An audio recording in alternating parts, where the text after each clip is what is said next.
Hi hello friends, welcome to my channel. Kaveri Kannada medium ಧಾರಾವಾಹಿಯಲ್ಲಿ ಇಂದಿನ ಸಂಚಿಕೆಯಲ್ಲಿ ಏನೆಲ್ಲ ಆಗುತ್ತೆ ಅಂತ ಹೇಳಿ ನೋಡ್ಕೊಂಡು ಬರೋಣ. ಅದಕ್ಕೂ ಮುಂಚೆ ಯಾರೆಲ್ಲ ನಮ್ಮ ಚಾನಲ್ಗೆ ಸಬ್ಸ್ಕ್ರೈಬ್ ಮಾಡದೆ ನೋಡ್ತಾ ಇದ್ದೀರಾ, ದಯವಿಟ್ಟು ಸಬ್ಸ್ಕ್ರೈಬ್ ಮಾಡಿಕೊಂಡು ವಿಡಿಯೋ ಇಷ್ಟ ಆಯಿತು ಅಂದರೆ ಪ್ಲೀಸ್ ಒಂದು ಲೈಕ್ ಮಾಡಿ.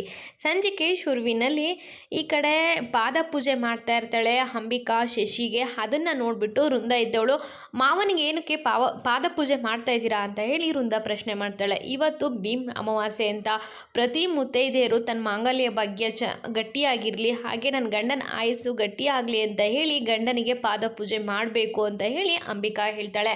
ಆಗ ಇದರಿಂದ ಒಂದು ದೊಡ್ಡ ಕಥೆನೇ ಇದೆಯಮ್ಮ, ಆ ಕತೆ ನಾನು ನಿಮಗೆ ಹೇಳ್ತೀನಿ ಅಂತ ಹೇಳಿಬಿಟ್ಟು ಶಶಿ ಒಂದು ದೇಶದಲ್ಲಿ ಸೌರ ರಾಷ್ಟ್ರ, ಆ ರಾಷ್ಟ್ರದಲ್ಲಿ ಒಬ್ಬ ರಾಜ ಇರ್ತಾನೆ.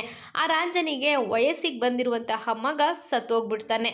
ಆಗ ಅವನು ಒಂದು ಸುದ್ದಿನ ತಿಳಿಸ್ತಾನೆ ಎಲ್ರಿಗೂ ಕೂಡ, ಸತ್ತಿರೋ ನನ್ನ ಮಗನಿಗೆ ಹೆಣ್ಣು ಕೊಟ್ಟು ಮದುವೆ ಮಾಡಿದ್ರೆ ಅಂಥವರಿಗೆ ದುಡ್ಡು ಚಿನ್ನ ಒಡವೆ ಎಲ್ಲನೂ ಕೊಡ್ತೀನಿ ನಾನು ಅಂತ ಹೇಳಿ ಹೇಳ್ತಾರೆ. ಅದಕ್ಕೆ ಒಪ್ಕೊಂಡು ಒಬ್ಬ ಬ್ರಾಹ್ಮಣ ಬಡ ಕುಟುಂಬದವನು ಹೆಣ್ಣು ಕೊಟ್ಟು ಮದುವೆ ಮಾಡ್ತಾನೆ. ಮದುವೆ ಮಾಡಿ ಆದಮೇಲೆ ಅವಳ ಕೈಯಿಂದ ಗಂಡನ ಚಿತೆಗೆ ಬೆಂಕಿಯನ್ನು ಇಡಿಸೋದಕ್ಕೆ ರಾಜ ಮುಂದಾಗ್ತಾನೆ. ಆಗ ತುಂಬ ಜೋರಾಗಿ ಮಳೆ ಬರುತ್ತೆ. ಮಳೆ ಬಂದಾಗ ಚಿತೆಗೆ ಬೆಂಕಿ ಇಡೋದಕ್ಕೆ ಆಗಲಿಲ್ಲ. ಆಗ ಬಾರಮ್ಮ ಮನೆಗೆ ಹೋಗೋಣ ಬಾ ಅಂತ ಹೇಳಿ ರಾಜ ಕರೆದಾಗ, ಇಲ್ಲ ನನ್ನ ಗಂಡ ಚಿತೆ ಮೇಲೆ ಮಲಗಿದ್ದಾನೆ, ಅವನ್ನ ಬಿಟ್ಟು ನಾನು ಹೇಗೆ ಬರೋದು ಅಂತ ಹೇಳಿಬಿಟ್ಟು ಎಲ್ಲರನ್ನೂ ಅಲ್ಲಿಂದ ಕಳಿಸ್ಬಿಟ್ಟು ಅವಳು ಒಬ್ಬಳೇ ಕೂತ್ಕೊಂಡು ಕಣ್ಣು ಮುಚ್ಕೊಂಡು ಭಗವಂತನ ಬೇಡ್ಕೊಳ್ತಾ ಇರ್ತಾಳೆ. ಆಗ ಶಿವ ಅಲ್ಲಿಗೆ ಪ್ರತ್ಯಕ್ಷ ಆಗ್ತಾನೆ. ನಿನಗೆ ಏನು ಹೊರ ಬೇಕು ಅಂತ ಹೇಳಿ ಕೇಳ್ತಾನೆ. ನನಗೆ ಏನು ಹೊರ ಬೇಡ, ನನಗೆ ನನ್ನ ಮಾಂಗಲ್ಯ ಭಾಗ್ಯ ಉಳಿಸ್ಕೊಡು ಅಂತ ಹೇಳಿ ಕೇಳಿದಾಗ ಅವನಿಗೆ ಗಂಡ ಜೀವಂತವಾಗಿ ಉಳ್ಕೊಳ್ತಾನೆ. ಆ ಶಿವ ಜೀವಂತವಾಗಿ ಬರೋ ರೀತಿ ಮಾಡ್ತಾನೆ. ಆಗ ಅವಳು ಇದು ಪ್ರತಿದಿನವೂ ಕೂಡ ಈ ಅಮಾವಾಸ್ಯೆ ದಿನ ಭೀಮ್ನ ಅಮಾವಾಸ್ಯೆ ಅಂತ ಹೇಳಿ ಪೂಜೆ ಮಾಡಬೇಕು ಗಂಡಂದ್ರಿಗೆ ಅಂತ ಹೇಳಿ ಅವತ್ತಿಂದ ಇಲ್ಲಿ ತನಕನೂ ಕೂಡ ಶ್ರೇಷ್ಠವಾಗಿ ಈ ಒಂದು ಪೂಜೆನ ಮಾಡ್ಕೊಂಡು ಬಂದಿದ್ದಾರೆ ಅಂತಲೂ ಕೂಡ ಹೇಳ್ತಾರೆ. ಇಬ್ಬರು ಸೇರಿಕೊಂಡು ಅಂಬಿಕಾ ಮತ್ತು ಶಶಿ ಇಬ್ಬರು ಸೇರಿಕೊಂಡು ಈ ಒಂದು ಕಥೆನ ಹೇಳ್ತಾರೆ. ಆಗ ಈ ಕತೆ ತುಂಬಾ ಇಂಟ್ರೆಸ್ಟಿಂಗ್ ಆಗಿದೆ. ಹೌದಾ, ಹಾಗಿದ್ರೆ ನಾನು ಕೂಡ ಇನ್ನು ಮುಂದೆ ಅಗಸ್ತ್ಯನಿಗೆ ಪೂಜೆ ಮಾಡ್ತೀನಿ, ಪಾದ ಪೂಜೆ ಮಾಡ್ತೀನಿ, ಬನ್ನಿ ಅಗಸ್ತ್ಯ ಕುತ್ಕೊ ಬನ್ನಿ ಅಂತ ಹೇಳಿ ಹೇಳ್ತಾರೆ. ಏನೋ ನಾನಾ ಅಂತ ಹೇಳಿ ಅಗಸ್ತ್ಯ ಇರ್ಸು ಮುರ್ಸು ಮಾಡ್ಕೊಳ್ತಾ ಇರ್ತಾನೆ. ಇನ್ನು ಈ ಕಡೆ ಮದುವೆ ಆದಮೇಲಮ್ಮ ಈ ಕೆಲಸ ಮಾಡಬೇಕಾಗಿರೋದು, ಮದುವೆಗಿಂತ ಮುಂಚೆನೇ ಮಾಡಬಾರ್ದು ಅಂತ ಹೇಳಿ ಶಶಿಯವರು ಹೇಳ್ತಾರೆ. ಓ ಹೌದಾ, ಹಾಗಿದ್ರೆ ನಾನು ಮುಂದಿನ ವರ್ಷಕ್ಕೆ ಈ ಹಬ್ಬನ ತುಂಬಾ ಗ್ರ್ಯಾಂಡಾಗಿ ಜೋರಾಗಿ ಮಾಡ್ತೀನಿ ಅಂತ ಹೇಳಿ ವೃಂದ ಹೇಳ್ಕೊಳ್ತಾ ಇರ್ತಾಳೆ. ಹಾಗೆಯೇ ಇವರಿಬ್ಬರೂ ನೋಡ್ತಾ ಇದ್ದರೆ ನಮಗೆ ತುಂಬಾ ಖುಷಿಯಾಗುತ್ತೆ. ಈ ವಯಸ್ಸಲ್ಲೂ ಕೂಡ ನೀವಿಬ್ಬರು ಎಷ್ಟು ಚೆನ್ನಾಗಿದ್ದೀರಾ ಅಂತ ಹೇಳಿ ವಿವೇಕ್ ಹಾಗೆ ಅನಿಕಾಗೆ ಹೇಳ್ತಾ ಇರ್ತಾರೆ. ಹೌದು, ಇವರಿಬ್ಬರು ಮಧ್ಯೆ ಏನೇ ಕೋಪ ತಾಪ ಏನೇ ಇದ್ದರೂ ಕೂಡ ಇವ್ರ ಪ್ರೀತಿ ಯಾವತ್ತೂ ಕಡಿಮೆ ಆಗೋದಿಲ್ಲ, ನಾವು ಹಾಗೆ ಇರ್ತೀವಿ ಅಲ್ವಾ ಅಂತ ಹೇಳಿ ಕೇಳ್ತಾಳೆ ಅನಿಕಾ.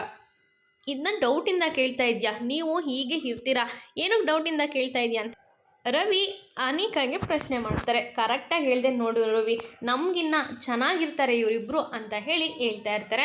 ಹಾಗೇನೆ ನಾನು ನಿನಗೇನಾದರೂ ಒಂದು ಗಿಫ್ಟನ್ನು ಕೊಡಬೇಕು, ನೀನು ನನಗೆ ಸಿಕ್ಕಿರೋದೇ ಒಂದು ದೊಡ್ಡ ಭಾಗ್ಯ, ನೀನು ನನಗೆ ಪಾದ ಪೂಜೆ ಮಾಡಿದ್ಯಾ ಅಂದರೆ ನಾನು ನಿನಗೆ ಗಿಫ್ಟನ್ನು ಕೊಡಬೇಕು ಅಂತ ಹೇಳಿ ಶಶಿ ಅಂಬಿಕಾಗೆ ಒಂದು ಗಿಫ್ಟನ್ನು ಸಹ ಕೊಡ್ತಾರೆ. ಅದನ್ನು ನೋಡಿಬಿಟ್ಟು ಎಲ್ಲರೂ ಕೂಡ ಖುಷಿ ಆಗ್ತಾರೆ. ಅಂಬಿಕಾ ಶಶಿ, ನಾನು ನಿನಗೇನು ಗಿಫ್ಟೇ ತರಲಿಲ್ವಲ್ಲ ಅಂತ ಅಂದಾಗ ನೀನೇ ನನಗೊಂದು ದೊಡ್ಡ ಗಿಫ್ಟು ಅಂತ ಹೇಳಿ ಸ್ವೀಟನ್ನು ಕೂಡ ತಿನ್ಸಾಡ್ತಾರೆ. ಆಗ ಸರಿ ಎಲ್ಲರೂ ಸ್ವೀಟ್ ತಿಂದಾಯಿತು, ನನಗೆ ಕೆಲಸ ಇದೆ ಅಂತ ಹೇಳಿಬಿಟ್ಟು ಅಲ್ಲಿಂದ ಹೊರಡೋಗ್ತಾನೆ.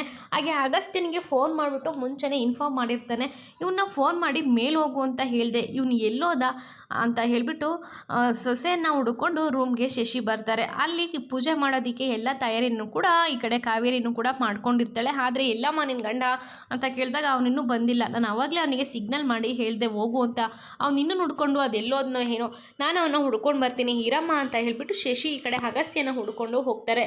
ಇನ್ನೊಂದು ಕಡೆ ನೇತ್ರನಿಗೆ ಗಂಡನ ಪೂಜೆ ಮಾಡೋ ಆಸೆ ಇರುತ್ತೆ ಅಂತ ಹೇಳಿಬಿಟ್ಟು ಅವರಣ್ಣನೂ ಕೂಡ ಎಲ್ಲನೂ ಸಿದ್ಧತೆ ಮಾಡ್ಕೊಂಡಿರ್ತಾನೆ. ಚಿಂಟು ಬಂದ್ಬಿಟ್ಟು ಏನಿದು ಪೂಜೆಗೆಲ್ಲ ತಯಾರಿ ಮಾಡ್ಕೊಳ್ತಾ ಇದೆಯಾ ಮಾವ ಅಂದಾಗ, ಹೌದು ಇವತ್ತು ನಿಮ್ಮ ಅಪ್ಪನಿಗೆ ನಿಮ್ಮಮ್ಮ ಪೂಜೆ ಮಾಡ್ತಾರೆ ಅಂತ ಹೇಳಿ ಹೇಳ್ತಾ ಇರ್ತಾರೆ. ಇಷ್ಟೊಂದು ಹಣ್ಣನ್ನೆಲ್ಲ ತಂದಿದ್ಯಾ, ನನಗೊಂದು ಕೊಡು ಅಂತ ಹೇಳಿ ಮಗು ಹಣ್ಣನ್ನು ತಗೊಂಡು ತಿನ್ನೋದಕ್ಕೆ ಹೋಗುತ್ತೆ.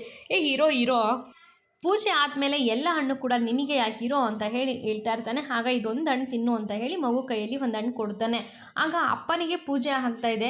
ದೇವರಿಗೆ ನೈವೇದ್ಯ ಮಾಡಿದ ಮೇಲೆ ದೇವ್ರೇನು ತಿನ್ನಲ್ಲ, ಈಗ ಅಪ್ಪನಿಗೆ ಪೂಜೆ ಆದಮೇಲೆ ಅಪ್ಪ ಎಲ್ಲ ಹಣ್ಣನ್ನು ತಿಂದ್ಬಿಡ್ತಾರಾ, ನನಗೆ ಯಾವ ಹಣ್ಣು ಉಳ್ಕೊಳ್ಳೋದಿಲ್ವಾ ಅಂತ ಮಗು ಪ್ರಶ್ನೆ ಮಾಡುತ್ತೆ. ಅಯ್ಯೋ ಹಂಗೇನಾದರೂ ಆಯಿತು ಅಂದರೆ ನಾನು ನಿಮಗೆ ಮತ್ತೆ ಬೇರೆ ಹಣ್ಣು ತಂದ್ಕೊಡ್ತೀನಿ ಬಿಡೋ ಅಂತ ಹೇಳಿ ಸಮಾಧಾನ ಮಾಡ್ತಾನೆ. ಹಾಗೆಯೇ ಆ ಪೂಜೆ ಮಾಡೋದಕ್ಕೆ ರೆಡಿ ಮಾಡ್ಕೊಂಡಿರೋದೆಲ್ಲನೂ ಕೂಡ ನೇತ್ರ ನೋಡ್ಬಿಟ್ಟು ಏನಣ್ಣ ಇದೆಲ್ಲ ಅಂತ ಹೇಳಿ ಕೇಳ್ತಾಳೆ. ಹೌದಮ್ಮ, ಇವತ್ತು ನಿನಗೆ ನಿನಗೆ ನಿನ್ನ ಗಂಡನ ಪಾದ ಪೂಜೆ ಮಾಡಬೇಕು ಅಂತ ಆಸೆ ಇಲ್ವಾ ಅಂತ ಅಂದಾಗ, ನನ್ನ ಆಸೆ ಅಂತ ಏನಣ್ಣ ನಡೆಯುತ್ತೆ ಅಂತ ಹೇಳಿ ನೇತ್ರನೂ ಕೂಡ ಹೇಳ್ತಾರೆ. ಏನಮ್ಮ ನಿನ್ನನ್ನು ಅಲ್ಲಿಂದ ಇಲ್ಲಿ ಕರೆಸಿರೋದು ನಾನು ನೀವಿಬ್ಬರು ಖುಷಿಯಾಗಿ ಚೆನ್ನಾಗಿರಲಿ ಅನ್ನೋ ಒಂದು ಕಾರಣಕ್ಕೆ, ಅದನ್ನು ಬಿಟ್ಬಿಟ್ಟು ನೀನು ಈ ರೀತಿ ಹತ್ಕೊಂಡಿರಲಿ ಅಂತ ಅಲ್ಲ, ನಾನು ಭಾವನ ಕರ್ಕೊಂಡು ಬರ್ತೀನಿ, ನೀನು ಪೂಜೆ ಮಾಡಬೇಕು ಅಂತ ಹೇಳಿ ಹೇಳ್ತಾ ಇರ್ತಾರೆ. ಆಗ ಬೇಡ, ನಾನು ಪೂಜೆ ಮಾಡೋದಕ್ಕೋಸ್ಕರ ಅವ್ರಿಗೆ ತೊಂದರೆ ಆಗೋದು ಬೇಡ ಅಂತ ಹೇಳಿ ಹೇಳ್ತಾ ಇರ್ತಾರೆ ನೇತ್ರ ಅವರು. ಆಗ ಏನೂ ತೊಂದರೆ ಆಗೋದಿಲ್ಲ, ನಾನು ಇದ್ದೀನಿ ಅಲ್ವಾ, ಎಲ್ಲ ನೋಡ್ಕೊಳ್ತೀನಿ ಅಂತ ಹೇಳಿಬಿಟ್ಟು ಅವರನ್ನು ಕರ್ಕೊಂಬರೋದಕ್ಕೆ ಅಂತ ಅಲ್ಲಿಂದ ಹೊರಡ್ತಾನೆ. ಇನ್ನು ಕಾವೇರಿನೂ ಕೂಡ ಅಗಸ್ತ್ಯನಿಗೆ ಪೂಜೆ ಮಾಡಬೇಕು ಅಂತ ತುಂಬಾ ಪ್ರೀತಿಯಿಂದ ಕಾಯ್ತಾ ಇರ್ತಾರೆ.